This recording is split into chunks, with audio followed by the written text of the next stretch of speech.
You're listening to The Philosopher's Note on the spontaneous fulfillment of desire. More wisdom in less time. Hi, this is Brian. Welcome to The Philosopher's Notes on the spontaneous fulfillment of desire. Harnessing the Infinite Power of Coincidence by Deepak Chopra. Deepak says, quote, "Through synchrodestiny, you can finally become the person the universe intended you to be, as powerful as desire, as creative as spirit. All it takes is an eagerness to join the cosmic dance, and a willingness to seek the miracles of the soul." End quote. So in this fantastic, wisdom-packed yet quick read of a book, Deepak talks about a state in which we live our lives with an appreciation of coincidences and their meanings, where we are connected with the underlying field of infinite possibilities. He calls this state synchrodestiny. It's a state, quote, in which it becomes possible to achieve the spontaneous fulfillment of every desire, end quote. Well, I don't know about you, but I like the sound of that. And the book walks us through, in the inspiring and wise style that Deepak has mastered, the ideas we need to embody in order to consistently live connected to Source and allow ourselves to experience the magic of synchrodestiny.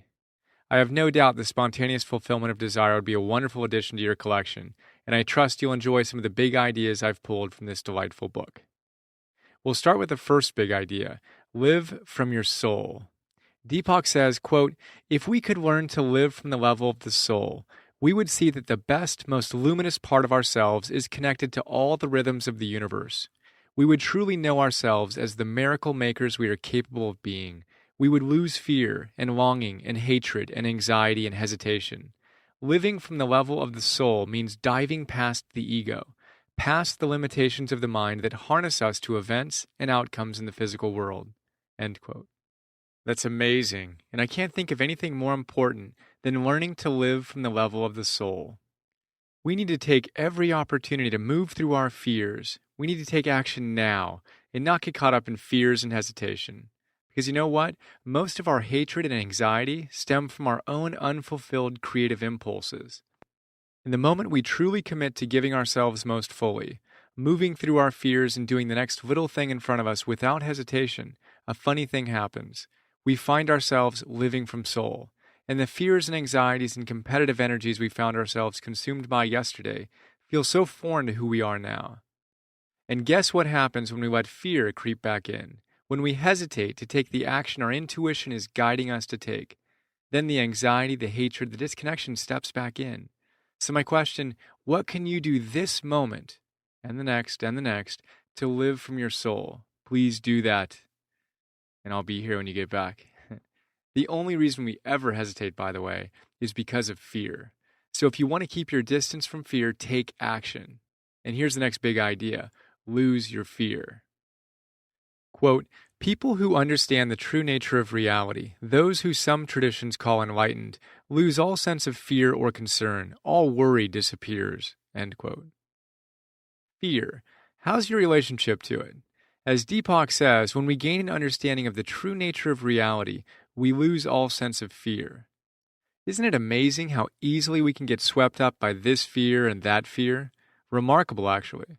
And we know that being overwhelmed by these fears is a one-way ticket to a lifetime of regret, but for some reason it can still be so hard to do anything about it. That's why I consistently tap into the wisdom of some of my favorite teachers. Emerson tells us, "God will not have his work made manifest by cowards," and pleads with us to always do what you're afraid to do, and assures us, "Do the thing you fear and the death of fear is certain." We're going to go through a bunch of my other favorite teachers to kind of get this sense of fearlessness as a key attribute of the enlightened soul into our consciousness. Hafez says, "Fear is the cheapest room in the house. I would like to see you live in better conditions." Paulo Coelho from The Alchemist says, "There is only one thing that makes a dream impossible to achieve: the fear of failure." Abraham Maslow from his study of self-actualizing individuals says, "It seems that the necessary thing to do is not to fear mistakes, but to plunge in, to do the best that one can, hoping to learn enough from blunders to correct them eventually." The Roosevelts, first Eleanor, then Franklin. Eleanor says, "You gain strength, courage, and confidence by every experience in which you really stop to look fear in the face." And Franklin says, "The only thing to fear is fear itself." Frank Herbert, from his great book Dune, says, "Fear is the mind killer. Fear is the little death that brings total obliteration. I will face my fear. I will permit it to pass over me and through me. And when it has gone past, I will turn the inner eye to see its path. Where the fear has gone, there will be nothing. Only I will remain." And Wallace Wattles, the author of The Science of Getting Rich, from his great little book, The Science of Being Great, he says, "You can never become a great man or woman until you have overcome anxiety, worry, and fear. It is impossible for an anxious person, a worried one, or a fearful one to perceive truth. All things are distorted and thrown out of their own proportion by such mental states, and those who are in them cannot read the thoughts of God." I could go on for quite a while, but I think you get the idea. Fear, the mind killer, is the only thing we have to fear. We must conquer our fear if we hope to live our hero's journey to the fullest. Here's one question that's helped me dissolve a lot of my fears. What would I do if I wasn't afraid? You know who answers that question? Your highest self. And that's a good person with whom we should have an ongoing dialogue. So ask and answer that question through your actions every day. Why?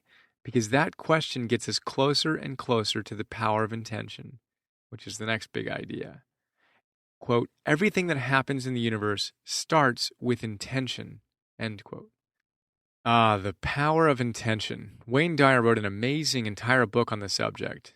I highly recommend the book, and I also have a note on it that I think you'd enjoy. And Deepak is very clear that intention is the very basis of creation. As he points out, the Upanishads, the ancient Vedic texts, declare, "You are what your deepest desire is. As is your desire, so is your intention. As is your intention, so is your will. As is your will, so is your deed. As is your deed, so is your destiny." I love that. That's worth a rewind and a re-listen. And it certainly triggers the questions, what is your intention? What are your deepest desires? We must be in touch with our deepest desires. As Deepak says, quote, "That's why if you really want to break out of the mundane, you must learn to think and dream the impossible. Only with repeated thoughts can the impossible be made possible through the intention of the non-local mind," end quote. It's frightening how quickly we give up on our hopes and our dreams, falsely thinking it's possible to invest our soul in a compromise. But you know what happens when we do that? We're miserable. The remedy? We need to learn to dream again. We need to remember there's something much bigger than us that's generating those ideas of ours. We need to get over ourselves and get out of our own way and get on with the business of manifesting our greatest lives. So if we want to create something, our ideal lives perhaps, we must learn to hold that vision in our minds as often as possible. The fact is, we're going to manifest what we think about most of the time. If that's a failed relationship we're thinking about, we'll get that. If it's a failed business, we'll get that. Or if we spend our time contemplating our deepest desires, a wonderful relationship and successful business and a life in which we are living as our highest selves, we will create that. Pretty simple stuff. So what are you spending the majority of your time thinking about? Is your life pretty much a reflection of that? My hunch is it is. And what's your ideal? Can you spend more time thinking about it today? And every time you catch your mind taking you down the oh no path, catch it and steer it in the direction of your dreams. Amazing things will happen. And that brings us to the next big idea, intention and service. When the intention of the non-local mind is served by the local mind, it is more holistic and therefore more effective. For every intention, we might well ask, how could this serve me? And how would it serve everybody I come into contact with? End quote. I love that.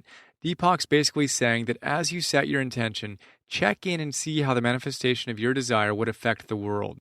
The fact is that we are part of a much larger organism, and every single part of this organism must serve every other part. Period. Martin Seligman, one of the pioneers of the modern positive psychology movement, was clear on this well. In Authentic Happiness, Seligman breaks down the science of happiness. He tells us that if we want happiness, we need to discover our greatest strengths and learn to use them in our everyday lives. He goes further to say that if we want to have a truly meaningful life, we must not only strive to use our strengths often, we must also give these gifts to the world and serve a bigger purpose than ourselves. Viktor Frankl, in the introduction to his seminal book, Man's Search for Meaning, paints one of the most beautiful pictures of this truth. He says, Quote, "Again and again, I therefore admonish my students in Europe and America, don't aim at success. The more you aim at it and make it a target, the more you're going to miss it. For success, like happiness, cannot be pursued, it must ensue. And it only does so as the unintended side effect of one's personal dedication to a cause greater than oneself, or as the byproduct of one's surrender to a person other than oneself. Happiness must happen, and the same holds for success. You have to let it happen by not caring about it. I want you to listen to your conscience and what it commands you to do, and go on to carry it out to the best of your knowledge. Then you will live to see that in the long run, I say, success will follow you precisely because you had forgotten to think about it." That's amazing. So what do you want, and how can you serve? Here's the next big idea: hindsight and great truths. Quote, "If we were able to live at the level of the soul all the time, there would be no need for hindsight to appreciate the great truths of life." End quote. You ever notice how when you look back on your life, you can see the innate wisdom and flow and rightness to the path? You know, the job you lost or the relationship that ended that, although it felt horrible when it occurred, in hindsight was so clearly the exact right thing for you. It's funny how that works, huh? Well, Deepak's telling us that as we align with Source, we don't need to wait to appreciate the perfection. Going through a challenging patch? Flow with it. Know it'll reveal its divine perfection in time.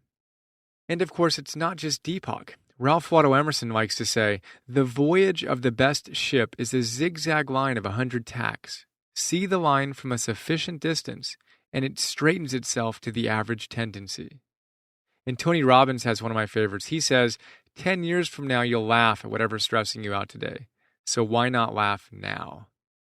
I love that. So what's stressing you out right now? You really think you're still going to be stressed about it in 10 years? Probably not. So why wait? Laugh now and enter the flow and live at the level of the soul. And enjoy the next big idea, which is conspiracy theories. Quote, "This is the ultimate truth of synchrodestiny, that the sum total of the universe is conspiring to create your personal destiny. We cannot even imagine the complex forces behind every event that occurs in our lives. There's a conspiracy of coincidences that weave the web of karma or destiny and creates an individual's personal life." End quote. I love that. So what do you want? Put in my best whisper voice. Don't tell anyone, but there's a conspiracy working to help you get it. I love that. Remember, there's a conspiracy to help you get what you want and to fulfill your destiny. And remember the next big idea, coincidences and destinies. Quote, "When a coincidence arises, don't ignore it. Ask yourself, what is the message here? What is the significance of this?" End quote. The whole idea behind Deepak's book is the concept that in synchrodestiny, quote, "we consciously participate in the creation of our lives by understanding the world that is beyond our senses, the world of the soul." End quote. So one of the tools we can use to get better at seeing the synchrodestiny of our lives is to ask ourselves the questions, what is the message here? What is the significance of this? And at the very least, you'll gain a deeper sense of pragmatic self-awareness and knowledge of your life.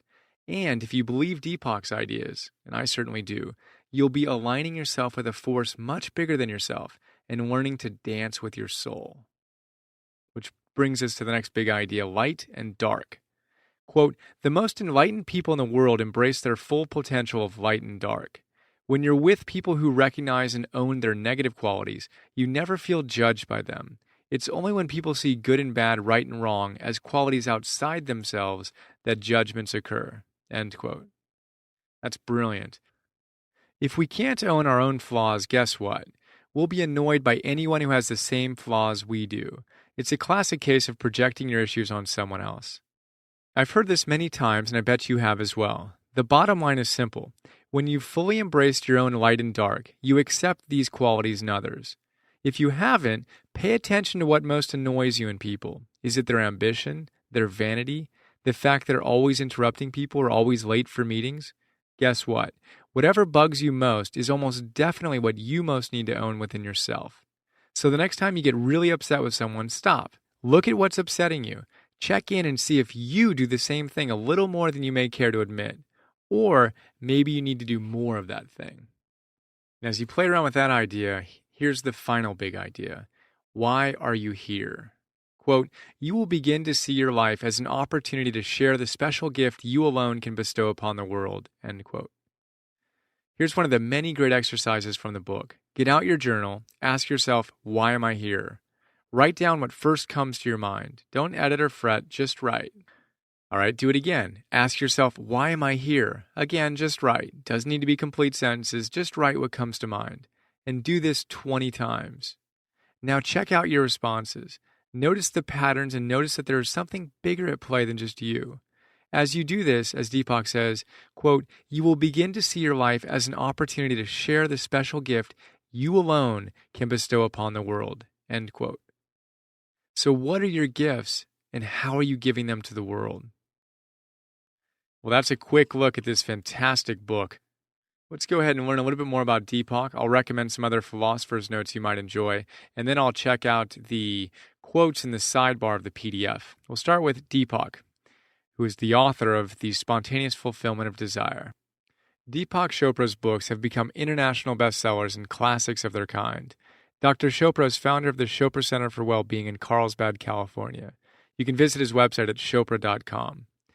And that's from his website. From me, I will tell you, Deepak is amazing. If you haven't gotten into his work yet, please do. My two top picks are The 7 Spiritual Laws of Success and The Spontaneous Fulfillment of Desire. They're both life-changing, and Deepak's an absolute master writer. I highly recommend you dive in and enjoy. And if you enjoyed this note, you'll probably almost certainly enjoy Deepak's other book that I've written a note on, which is called The 7 Spiritual Laws of Success. You'll also probably enjoy the Philosopher's Notes on the Power of Intention, Feel the Fear and Do It Anyway, The Path of Least Resistance, Authentic Happiness, Ralph Waldo Emerson, Tony Robbins, and Man's Search for Meaning. All right, now time for these quotes on the sidebar of the PDF. We'll start with Deepak. He says, the universe has much bigger plans for you than you ever dreamed of for yourself. Shakespeare tells us, our doubts are traitors and make us lose the good we oft might win by fearing to attempt. Fyodor Dostoevsky says, taking a new step, uttering a new word is what people fear most. Dale Carnegie says, do the thing you fear to do and keep on doing it. That is the quickest and surest way ever yet discovered to conquer fear. And Michael Jordan says, there was never any fear for me, no fear of failure. If I miss a shot, so what? Robert Fritz says, the soul will not invest itself in a compromise. And Wayne Dyer says, the Wright brothers didn't contemplate the staying on the ground of things. Alexander Graham Bell didn't contemplate the non-communication of things. Thomas Edison didn't contemplate the darkness of things. In order to float an idea into your reality, you must be willing to do a somersault into the unconceivable and land on your feet, contemplating what you want instead of what you don't have. And Deepak says, intention orchestrates infinite possibilities. You might wonder what kind of intent is ideal. What would you ask if your intention could be fulfilled right now? Paulo Coelho says, when you want something, all the universe conspires in helping you to achieve it. And Deepak says, if you knew you could have it all and do anything you wanted, what would you choose to have? And what would you choose to do? Well, I think that's a pretty good way to end this note. I'll ask you again, per Deepak, if you knew you could have it all and do anything you wanted, what would you choose to have and what would you choose to do? Contemplate that question today, and I'll look forward to sharing another Philosopher's Note with you soon. Have a fantastic day.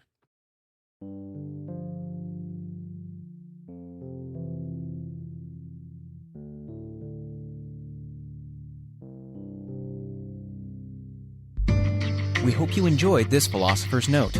Please go to www.philosophersnotes.com to download more.